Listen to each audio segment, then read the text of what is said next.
ఎన్నికల కోసం ఆఖరి నిమిషం దాకా ప్రచారం చేసి అలసిపోయిన నేతలంతా ప్రస్తుతం ఫ్రీ అయ్యారు. సోమవారం ఎన్నికల నేపథ్యంలో ఒక్కొక్కరు ఒక్కో విధంగా రిలాక్స్ అవుతున్నారు. ఈ క్రమంలో హైదరాబాద్ మజ్లిస్ ఎంపీ అభ్యర్థి అసదుద్దీన్ ఓవైసీ పిల్లలతో క్రికెట్ ఆడుతూ జాలీగా గడిపారు.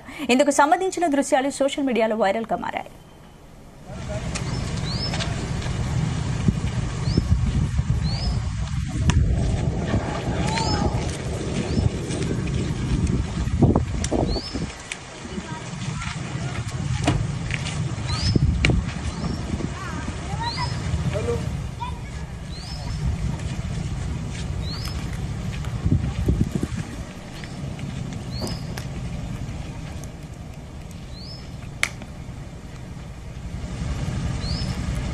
ఎన్నికల కోసం ఆఖరి నిమిషం దాకా ప్రచారం చేసి అలసిపోయిన నేతలంతా ప్రస్తుతం ఫ్రీ అయ్యారు. సోమవారం ఎన్నికల నేపథ్యంలో ఒక్కొక్కరు ఒక్కో విధంగా రిలాక్స్ అవుతున్నారు.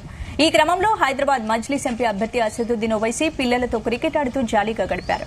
ఇందుకు సంబంధించిన దృశ్యాలు సోషల్ మీడియాలో వైరల్ గా మారాయి. ఇక ఇదే అంశానికి సంబంధించి పూర్తి అప్డేట్స్ శ్రీచరణ్ అందిస్తారు. శ్రీచరణ్, స్పందన ఎన్నికల ప్రచారంలో హోరీగా ప్రచారం చేసి అలిసిపోయిన నేతలందరూ కూడా ఇప్పుడు ఆటల వైపు మొగ్గు చూపుతున్నారు. ఉదయం ముఖ్యమంత్రి రేవంత్ రెడ్డి హైదరాబాద్ సెంట్రల్ యూనివర్సిటీలో వెళ్లి అక్కడ విద్యార్థులతో ఫుట్బాల్ ఆడారు. దాదాపు కాంగ్రెస్ పార్టీ తరఫు నుంచి మొత్తం లీడర్షిప్ తన భుజస్కంధాల పైన వేసుకొని దాదాపు 57 రోజుల నుంచి ఎడతెరిపి లేకుండా కూడా ముఖ్యమంత్రి రేవంత్ రెడ్డి హోరుగా ప్రచారం చేశారు. అలాగే అసదుద్దీన్ ఓవైసీ ఓల్డ్ సిటీ ఇప్పుడు దేశవ్యాప్తంగా చర్చ అంతా కూడా హైదరాబాద్ పార్లమెంట్ నియోజకవర్గం నుండే ప్రధానంగా దేశవ్యాప్తంగా కూడా చర్చ నడుస్తోంది. ఎందుకంటే అక్కడ బీజేపీ అభ్యర్థి మాధవిలత ఎప్పుడైతే బీజేపీ నుండి టికెట్ లభించిందో అప్పటి నుంచి కూడా ఆమె దేశవ్యాప్తంగా చాలా సుపరిచితురాలయ్యారు. ఎందుకంటే ముందు ఆమె బీజేపీ పార్టీలో లేరు. ఆమె టికెట్ వచ్చాకే పార్టీలో జాయిన్ అవ్వడము, ఆమె మొదటి నుంచి కూడా ఆమె రావడమే ఒక సంచలనాత్మకంగా మారడము, అలాగే ఆమె ప్రచార శైలి కూడా మునుపెన్నడు లేని విధంగా కూడా ఒక బజ్ అయితే క్రియేట్ చేస్తుందని చెప్పుకోవచ్చు ఓల్డ్ సిటీలో. దానికి తోడు ఆమెకి అగ్నికి వాయు తోడైనట్టు ఆమెకి కేంద్ర పెద్దలు కూడా వచ్చి సాక్షాత్ కేంద్ర హోంమంత్రి అమిత్ షా వచ్చి ఇక్కడ ర్యాలీ నిర్వహించడము, అనంతరం అమరావతి ఎంపీ నవనీత్ కౌర్ వచ్చి ఆమెకి ప్రచారం చేయడము, దీనితో పాటు అలాగే ప్రధానమంత్రి కూడా ఎక్స్ వేదికగా కూడా ఆమె ఒక ప్రముఖ ఛానల్ కి నిర్వహించిన ఆప్కి అదాలత్ ప్రోగ్రామ్ లో పార్టిసిపేట్ చేయడము, ఆమె మాట్లాడిన మాటలకు ప్రధానమంత్రి ఆమెకు కితాబ్ ఇవ్వడము, ఇలా దేశవ్యాప్తంగా కూడా ఆమె ఎంటైర్ మీడియాతో పాటు దేశవ్యాప్తంగా అందరినీ కూడా ఆకర్షించిందని చెప్పాలి. ఈసారి ఎన్నడూ లేని విధంగా 4 దశాబ్దాలుగా ఎంఐఎం ఓల్డ్ సిటీని కంచుకోటగా మార్చుకున్న నేపథ్యంలో ఈసారి ఖచ్చితంగా అసదుద్దీన్ ఓవైసీకి టఫ్ ఫైట్ ఇస్తుంది అనేది కూడా రాజకీయ విశ్లేషకులు అంటున్నారు. అలాగే ఓల్డ్ సిటీలో కూడా చాలా మంది కూడా ఓవైసీతో ఫెడప్ అయ్యారని, ఇక ఈసారి కొంతమంది ఓవైసీకి ఓటు వేయలేక నోటాకు కూడా వెళ్లే ఆలోచనలో ఉన్నట్టు కూడా విస్తృతంగా ప్రచారం నడుస్తోంది. ఈ నేపథ్యంలో అసదుద్దీన్ ఓవైసీ ఎన్నడూ లేని విధంగా కూడా ఆయన షాప్ కి వెళ్లి క్యాంపెయినింగ్ చేయడము, మైక్ పట్టుకొని, అలాగే నల్గొండ గద్దర్ గా పేరొందిన ఆయనతో ప్రత్యేకంగా తెలుగులో పాట పాడించుకోవడము, ఆ పాటని పాత బస్తీలో మొత్తం కూడా వినిపించడం కూడా చరిత్రలో మొదటిసారిగా కూడా ఇది ఒక సరికొత్త అంశంగా కూడా మారింది. ఎందుకంటే అసదుద్దీన్ ఓవైసీకి ఓల్డ్ సిటీలో చాలా పట్టు ఉంది.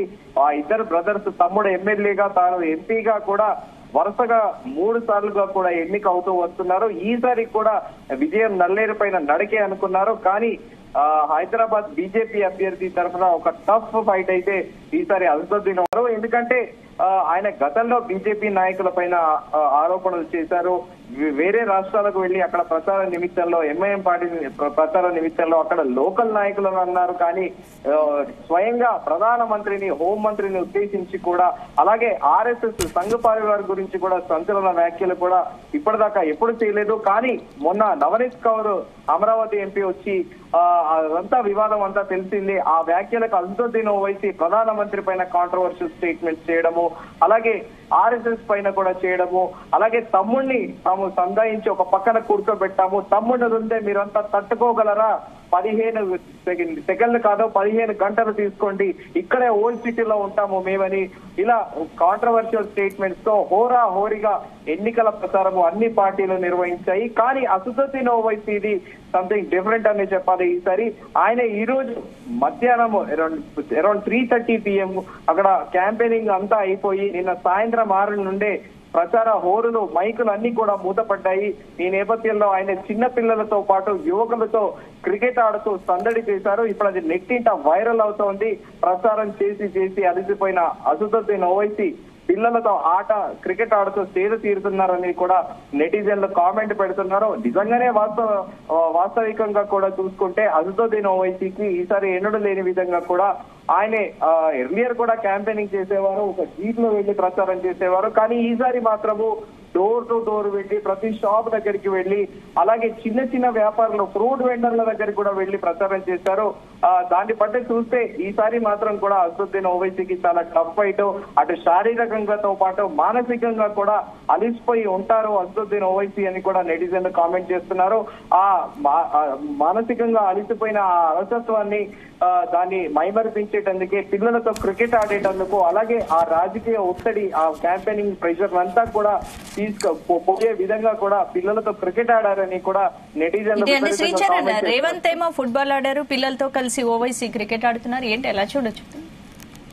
బేసిక్ గా ఇది ఏంటంటే ఎక్స్పర్ట్స్ కానీ డాక్టర్స్ కానీ ఏం చెప్తారంటే యూజువల్ గా లాడోలసెంట్ ఏజ్ లో పిల్లలకి చిన్న పిల్లల నుండితో పాటు లాడోలసెంట్ ఏజ్ వాళ్ళకి కూడా యూజువల్ గా డాక్టర్స్ కానీ ఎక్స్పర్ట్స్ చెప్పేది ఏంటంటే స్పోర్ట్స్ కానీ మ్యూజిక్ కానీ డాన్స్ కానీ ఇలాంటివి చేస్తుంటే ఫ్రెండ్షిప్ కల్టివేషన్ అవుతుంది. అలాగే మానసికంగా కూడా చాలా ఉల్లాసంగా ఉత్సాహంగా ఉంటారు. అలాగే ఏదైనా ప్రెషర్ ఉన్నా కూడా మెంటల్ గా ప్రెషర్ ఉన్నా కూడా పోతుంది అని కూడా ఎక్స్పర్ట్స్ చెప్తుంటారు. దానిలో భాగంగానే మనం అనుకున్నట్టు ప్రచారాలు చాలా హోరీగా సాగాయి.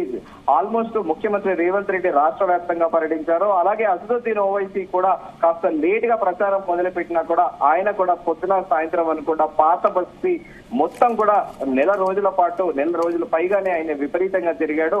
సో అలిసిపోయి పిల్లలతో క్రికెట్ ఆడుతున్నారు అనేది కూడా నెటిజన్లు కామెంట్ చేస్తున్నారు. స్పందన. Right, thank you Srijan.